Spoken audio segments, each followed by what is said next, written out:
할렐루야. 사랑합니다.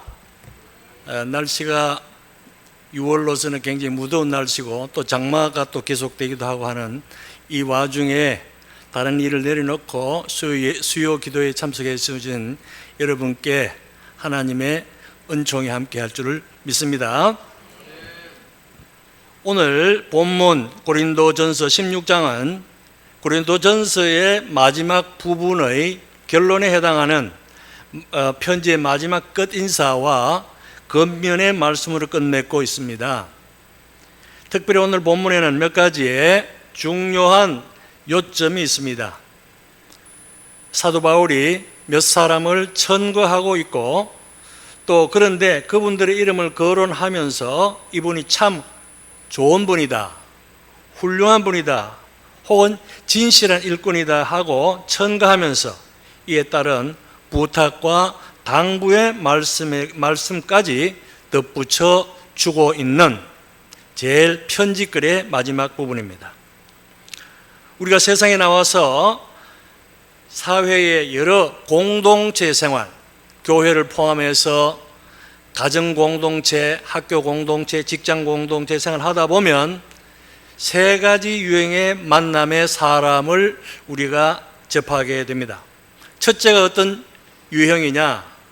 그저 만나지 말았으면 좋을 뻔한 사람이 있을 수가 있습니다.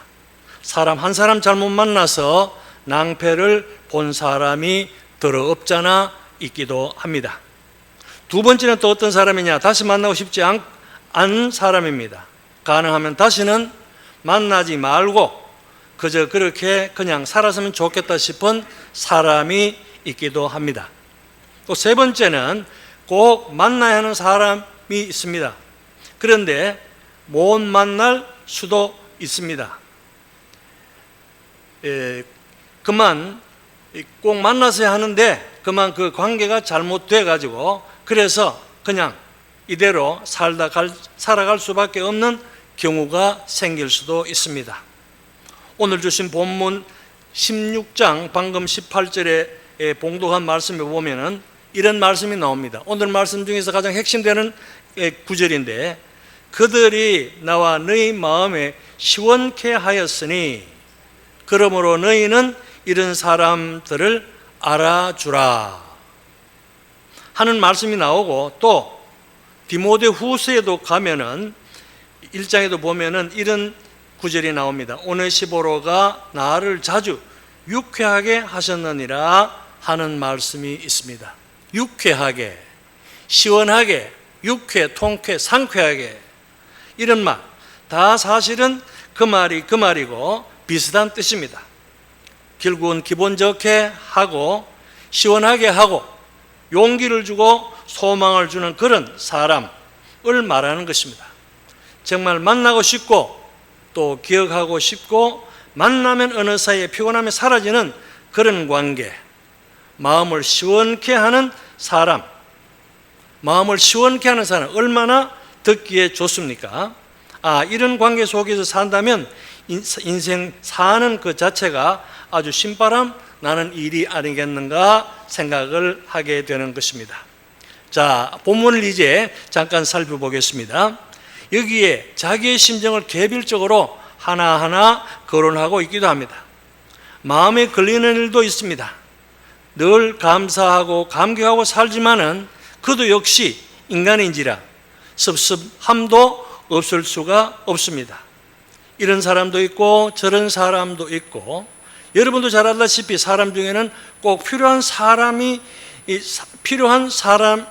있고 꼭 있어야 될 사람이 있는가 하면, 반면에 어떤 사람은 있어도 그만 없어도 그만인 사람이 있습니다. 마치 남자 양복의 소매에 달려있는 쓸모도 없으면서 매달려있는 소매 단추 같은 그런 있으나 마나한 사람도 있을 수가 있는 것입니다. 안 보이면 어떻게 되었나 싶고 보여도 별 볼 일 없는 그런 사람도 있습니다. 그렇게 인연을 맺었다는 자체도 후회스러운 사람이 있을 수가 있습니다. 우리 모두는 삶을 일생 동안 살아가면서 필연적으로 이 모양 저 모양 다양한 사람을 만나게 되고 관계를 맺게 됩니다. 그런가 하면 사람 가운데는 믿음직하고 마음도 잘 통하고 긴 이야기가 필요 없고 더구나 일하는 사람의 마음을 자유롭게 하고 위로해주고 힘과 용기를 북돋주는 사람도 있습니다. 답답하다가도 그분을 만나서 얘기하면 마음이 열리곤 하기도 합니다. 우리가 한때 유행했었던 말이 생각이 납니다. 산소 같은 여자라는 말이 그래서 나온 것 아니겠습니까? 어떤 사람은 질소 같은 사람도 있습니다. 탄산가스 같은 사람도 있습니다. 만났다 하면 그야말로 답답한 사람도 있습니다. 그러니까 어렵지 않습니까? 부부라는 것도 서로가 마주보면 당연히 시원해져야 될 것 아닙니까?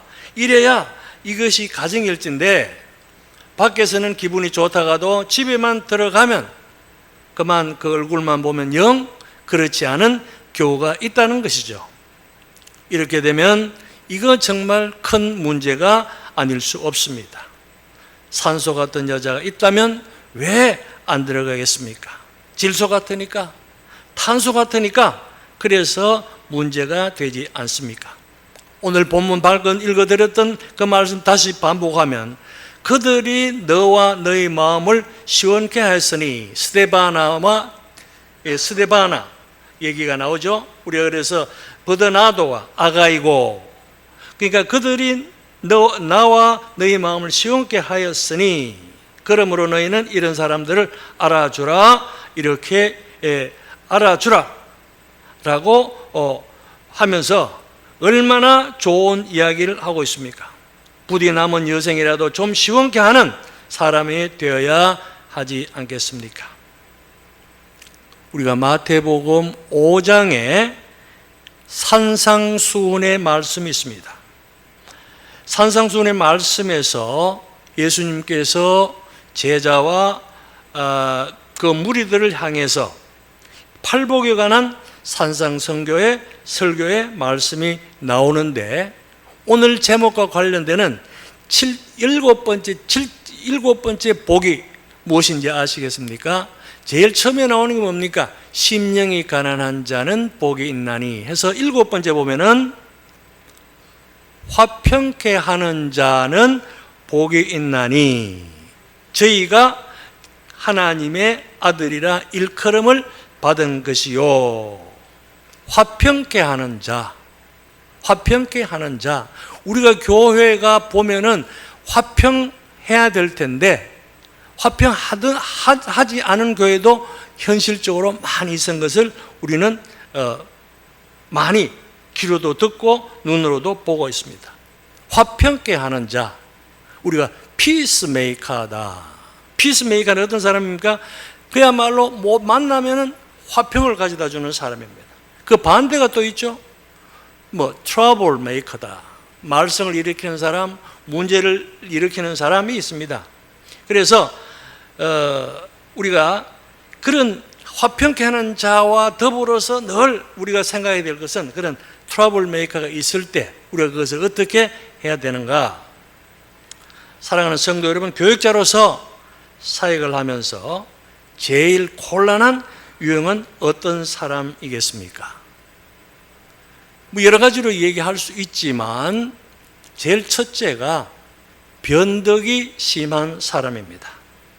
들락날락, 들쑥날쑥 마음에 정함이 없는 변덕이 죽걸듯 하는 사람, 이런 사람이 상당히 사람을 힘들게 한다는 것입니다. 두 번째가 어떤 거냐? 교회도 생활하다 보면은 여러 가지 부닥친 일 중에서 섬김을 받기만 하려는 사람들이 어느 공동체나 가보면 꼭 그런 사람이 있는 것 같습니다. 자기중심적입니다. 또 그런 사람은 또 섭섭병이 많습니다. 조금만 뭘 하고 하면은 섭한 마음을 가지게 됩니다. 어디를 가나 이런 유형인 사람은 늘 있는 것 같습니다.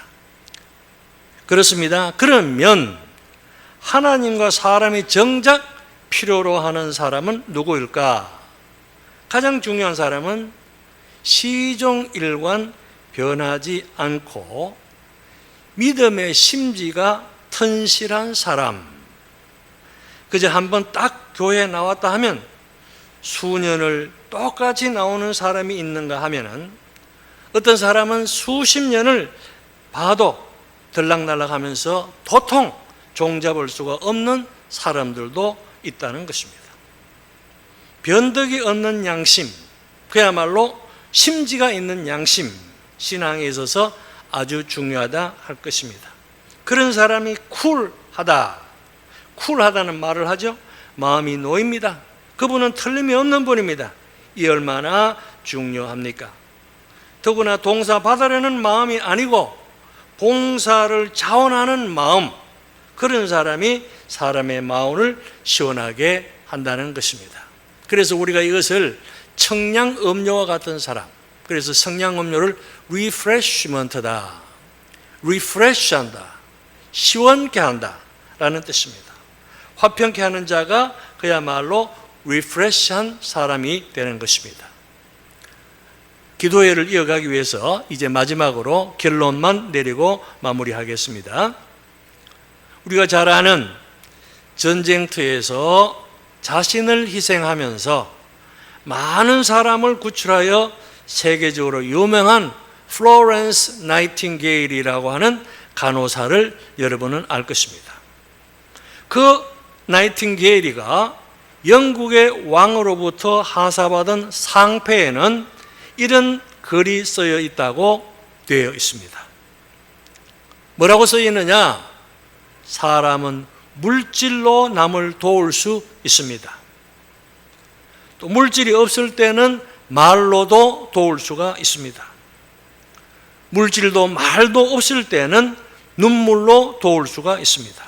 그렇습니다. 우리가 남을 섬긴다고 하는 것은 꼭 물질로만이 되는 것은 아닙니다. 아주 겸손한 부드러운 한마디로, 부드러운 마음으로, 아니 눈물로, 간절한 기도로 섬길 수 있는 것입니다. 사랑하는 성도 여러분, 여러분은 나는 어떤 사람입니까? 또 어떤 사람으로 기억되고 싶습니까? 나를 아는 모든 사람의 마음을 시원하게 하는 그런 사람으로 남아야 될 것 아니겠습니까? 나를 생각하는 사람이 시원하고 행복할 수 있는 그런 사람으로 그렇게 살고 끝을 내야 될 것 아니겠느냐 이 말입니다. 제가 좋아하는 잠언서 25장 13절 말씀을 끝으로 마무리하겠습니다. 충성된 사자는 그를 보낸 이에게 마치 추수하는 날에 얼음 냉수 같아서 능히 그 주인의 마음을 시원케 하느니라.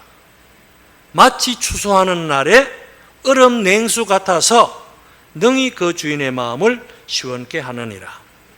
마음을 시원하게 하는 그런 아름다운 믿음의 선한 영향으로 복의 근원이 되는 우리 모두가 될 수 있기를 축복합니다.